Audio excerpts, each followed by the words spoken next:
આ ટીમ એનઆઈડીએમની છે. એનઆઈડીએમની team checking માટે નથી આવતી. એનઆઈડીએમની ટીમ છે એ ગઈકાલથી આપણા જિલ્લામાં છે.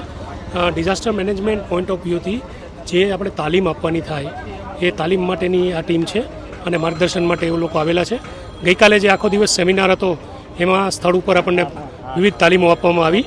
હાલ સ્થળ ઉપરની તપાસ જોઈ અને આપણી જે વ્યવસ્થા છે એને એક એક્ઝામ્પલ તરીકે લઈ અને શું અન્ય કોઈ ફેરફાર જણાતા હોય, જેમ કે સ્ટેમ્પેડ થાય તો કઈ રીતની વ્યવસ્થા છે, અન્ય ફાયરની વ્યવસ્થા કઈ રીતે છે, એ બધું જોવા માટે અત્યારે એનઆઈડીએમના પ્રતિનિધિશ્રી અહીંયા સાથે આવેલા છે અને એમણે વ્યવસ્થા જોઈ છે અને વ્યવસ્થાની આપણી જે કોરિડોર અને એક્ઝિટ માટેની જે વ્યવસ્થા છે એનું એમણે નિરીક્ષણ કર્યું છે.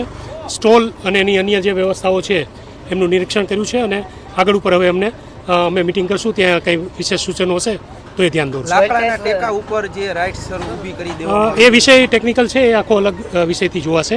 એનઆઈડીએમની ટીમ અત્યારે માત્ર ડિઝાસ્ટર મેનેજમેન્ટ પોઈન્ટ ઓફ વ્યૂથી તપાસ કરવા માટે આવેલી છે. એ મને ખ્યાલ નથી, એટલા માટે એ વિષય મારો નથી એટલે મને ખ્યાલ નથી.